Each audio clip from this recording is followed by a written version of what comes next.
poštovane dame i gospodo, dobrodošli na predstavljanje jedinstvenog priručnika za djelatnike gradskih uprava, Osmišljeni krovovi hrvatskih gradova. Ja sam Ana Leko-Vučković i vodit ću današnji program. Naše današnje druženje nije zamišljeno kao puko predstavljanje priručnika, nego zapravo kao mini konferencija. Imat ćete prilike čuti zanimljive primjere dobre prakse i odličnu panel raspravu. Da previše ne duljim, krenimo s programom. Za početak pozivam kolegicu Jasminu Đanović da pozdravi sve prisutne. Jasmina, izvoli. Hvala, Ana. Poštovane dame i gospodo, u ime ekipe s gradonačelnika HR, svih partnera, autora i suradnika, još jednom zahvaljujem svima koji su se odazvali pozivu i došli na predstavljanje ovoga priručnika. Posebno zahvaljujem Udruzi gradova što je prepoznala gradonačelnik HR kao partnera i svima koji su sudjelovali u izradi ovog jedinstvenog priručnika. Regionalna energetsko-klimatska agencija Sjeverozapadne Hrvatske, Zelena energetska zadruga, Fond za zaštitu okoliša i energetsku učinkovitost, predstavništvo Europske komisije u Hrvatskoj, Zaklada Konrad Adenauer, Grad Zadar i Grad Karlovac. Isto tako posebno bih pozdravila nazočne kuće Europe. Andreja Čović-Vidović, vršiteljica dužnosti voditeljice predsjedništva Europske komisije u Zagrebu, Damir Mandić, član predsjedništva Udruge gradova i gradonačelnik grada Karlovca, Julije Domac, izaslanik gradonačelnika grada Zagreba Tomislava Tomaševića i ravnatelj Regeje, koji će nam se naknadno pridružiti, Holger Hajbach, direktor Zaklade Konrad Adenauer za Hrvatsku i Sloveniju, Mario Rajn, gradonačelnik grada Križevaca. Isto tako zahvaljujemo gospodinu Željku Uhliru, državnom tajniku Ministarstva prostornog uređenja, graditeljstva i državne imovine, što je izdvojio svoje vrijeme i došao na predstavljanje priručnika. I naravno, još jednom hvala svima vama prisutnima. Kad smo ljetos razgovarali o ovom projektu, iskreno nismo ni slutili u što se upuštamo. No, htjeli smo izraditi nešto što će pomoći svim djelatnicima gradskih uprava i na neki način pripomoći solarizaciji krovova naših gradova. Ovu sliku iza mene koju vidite, to je krov jednog vrtića u mom kvartu u Zagrebu. To je fotografirano u rujnu prošle godine i svima je jasno kakav je potencijal i koliko ovakvih projekata u Hrvatskoj imamo, koliko ovakvih krovova imamo i što možemo sve napraviti. Svjesni smo vremena u kojem živimo, utjecaj klimatskih promjena na naše živote i geopolitičkih izazova koji nas okružuju. Sve navedeno ima zajedničku točku, potrošnja energije. Gradovi mogu postati primjer energetske revolucije i pokazati kako se nešto mora i može napraviti. Da, ovi projekti su skupi, toga smo, vjerujem, svi svjesni. Međutim, njihov benefit je višestruko veći, dugoročan i mjerljiv. Vjerujem da se svi slažete sa mnom. Dame i gospodo, voljeli bismo da ovaj priručnik, ovo naše današnje maleno druženje, bude početak samo jednog divnog prijateljstva, kako kaže citat iz filma Casablanca. Stoga, osunčajmo Hrvatsku i energetski obnovimo zajedno. Hvala vam.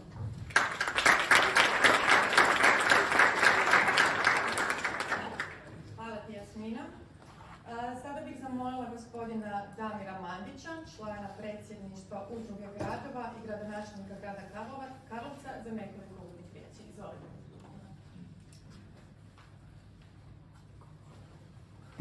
Evo, ja sve srdačno pozdravljam u ime svih nas iz Udruge gradova, koji se ovdje ovdje nešto predsjednik gospodina Željka Putka, koji je poslovno spriječan, tako da mi je čast danas ovdje biti zajedno s vama iz Udruge gradova.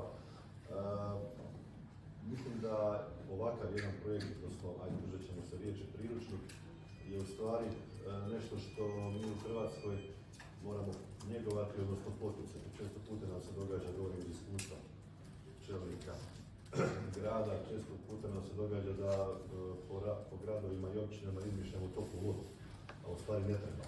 Već negdje je netko nešto odradio, pokazalo se dobro i nemamo razloga mi ostali na neki način to iskoristiti i staviti na neki način u funkciju u našim gradovima. Ovaj dio vezan za solarizacije krovova, odnosno projekte koje smo provodili, ne samo u Karlovcu, nego i u nekim drugim gradovima, mislim da je jedan dobar put, ali jedan dobar primjer, jedno dobro iskustvo koje može se na neki način rasprostraniti po cijeloj Hrvatskoj. Ono što mogu ja sa svoje strane sigurno reći, mi sa razine udruge gradova tu ne samo da dijelimo znanja i iskustva, nego smo stvarno spremni i učiti, ali i poticati jedni druge na ovakve projekte.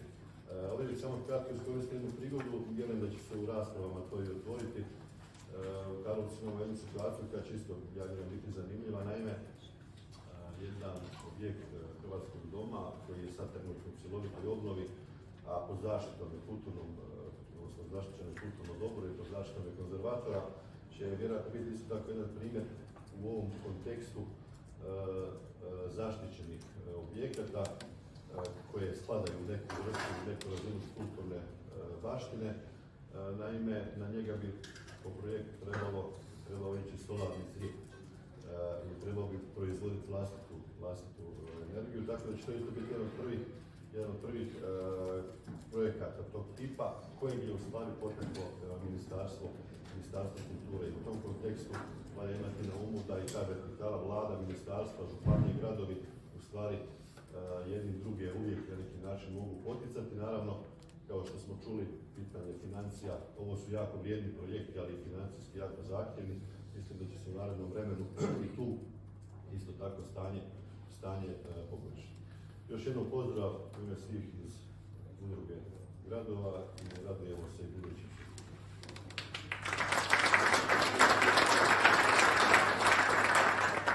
Hvala gradonačelniku Mandiću, već veselimo se čuti primjer o solarnom cijepu. Sada pozivam Andreju Čović-Vidović, vršiteljicu dužnosti voditeljice predstavništva Europske komisije u Zagrebu, da pozdravi sve prisutne. Andreja, izvolite. Hvala najljepša. Poštovani gradonačelniče Karlovca, gospodine Mandiću, gospodin Mandić je također član mreže Building Europe with Local Councillors Europske komisije, što nam je posebno zadovoljstvo. Poštovani gradonačelniče Križevaca, gospodine Rajn, poštovani državni tajniče Uhlir, poštovani direktor zaklade Konrad Adenauer za Hrvatsku i Sloveniju, Geerta Herr Heibach, dragi naši prijatelji i prijateljice iz gradonačelnika, ostali govornici i gosti, veliko mi je zadovoljstvo pozdraviti vas u ime Europske komisije i to ovako praktičnim povodom. Zato ću kao podlogu za ovaj svoj kratki govor iskoristiti ovaj priručnik, kojega vjerujem da svi, već ste ga, ako ništa drugo, prolistali, a sigurna sam da će vam biti i koristan. Danas svi živimo izazov koji prelazi granice naših država i zapravo je zajednički ne samo za cijelu Europsku uniju, već i za cijeli svijet. Govorimo o izazovu klimatskih promjena. Europska komisija 2019. je predstavila ambiciozan cilj, a on je klimatska neutralnost Europe do 2050. godine. Zato smo povećali ambiciju za smanjenjem emisija do 2030. godine. Sad malo onih brojki koje ste sigurno već čuli, ali ja ću svejedno ponoviti, na 55% u usporedbi s razinama iz 1990. A u ostvarenju ovih ciljeva zapravo je ključna dekarbonizacija energetskog sektora, koji trenutno generira više od 75% emisija stakleničkih plinova u Europskoj uniji. Mali podsjetnik, kad vas već imamo sve na okupu ovako, na to što nam je doista veliki izazov u narednom desetljeću. Kroz Europski zeleni plan, Europska komisija sa čak 600 milijardi eura financira ovu transformaciju prema klimatskoj neutralnosti. Spomenut ću ovdje i plan Repower EU s proračunom od 210 milijardi eura, koji je komisija pokrenula 2022. A on je usmjeren na uštedu energije, proizvodnju čiste energije i diverzifikaciju opskrbe energijom. Moram ovdje istaknuti da je komisija prošli tjedan, 26. siječnja, Hrvatskoj kroz Repower EU u okviru mehanizma za oporavak i otpornost isplatila preko 580 milijuna eura u obliku predfinanciranja. Te isplate za predfinanciranje pridonijet će pokretanju provedbe ključnih mjera ulaganja i reformi navedenih u svakom poglavlju o planu Repower EU, tako da zapamtite ovaj pojam.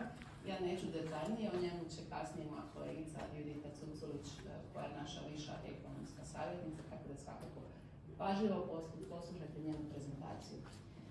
Ciljevi dekarbonizacije postavljeni su jasno. Postati klimatski neutralni do 2050. Osigurati da najmanje 40% naše potrošnje energije dolazi iz obnovljivih izvora do 2030. Vraćam se konkretnije na današnju temu. Prijelaz na obnovljive izvore energije smanjit će troškove energije i potaknuti istraživanje i razvoj novih tehnologija. U ostvarivanju ovih ciljeva glavnu ulogu zapravo igra javni sektor država članica i njihovih gradova. Njihova uloga obuhvaća donošenje politika, postavljanje ciljeva i usvajanje regulative usmjerene na smanjenje emisija stakleničkih plinova. Solarna energija je ključna u postizanju ciljeva dekarbonizacije. Njezino korištenje kao održivog izvora energije može osigurati više od 60% električne energije u Europi do one naše zadane 2050. godine. Napredak u području solarnih tehnologija doprinio je zapravo smanjenju troškova fotonaponskih sustava, sad ću malo biti tehnička, ali sam sigurna da će ovoj gomelici to nešto značiti, za čak 82% u posljednjem desetljeću, čineći ih konkurentnim izvorima električne energije. Jedna od prednosti prelaska na obnovljive je dugoročno smanjenje troškova energije za industriju i kućanstvo, naravno. Potrošači električne energije u Europskoj uniji, samo jedan primjer, od 2021. do 2023. uštedjeli su oko 100 milijardi eura zahvaljujući dodatnoj proizvodnji električne energije i solarnih panela i elektrana. Da zaključim, imam tu dosta podataka, ali voljela bih da što prije pređemo na što konkretnije stvari. Solarna energija najdostupniji je obnovljivi izvor energije za kućanstva i doprinosi zaštiti potrošača od nestabilnih cijena energije, što nije nevažna stavka. Jedna od inicijative strategije Europske unije za solarnu energiju je i Europska inicijativa za solarne krovove. Vjerujem da će joj biti malo detaljnije tome kasnije, koja ima za cilj ubrzati nedovoljno iskorišten potencijal krovova za proizvodnju čiste energije. Ona uključuje, opet malo tehnički, prijedlog u okviru revizije direktive o energetskoj učinkovitosti zgrada da se tijekom sljedećih godina postupno uvede obveza ugradnje solarne energije u različite vrste zgrada, počevši od novih javnih i poslovnih zgrada. Ova direktiva samo u Hrvatskoj obuhvatila bi preko 91.500 javnih zgrada u vlasništvu Republike Hrvatske. Hvala vam još jednom na ovoj inicijativi s gradonačelnik HR. Zadovoljstvo mi je što je Europska komisija bila u mogućnosti sudjelovati u nečem ovako praktičnom. Želim vam plodonosnu raspravu i želim vam što bolju diseminaciju svih onih korisnih sadržaja koje ste uključili u ovaj priručnik. Vjerujem da je ovo samo verzija 1.0 i vjerujem da ćemo raditi zajedno i na verziji 2.0, 3.0 i tako dalje. Hvala vam još jednom na dolasku i pažnju.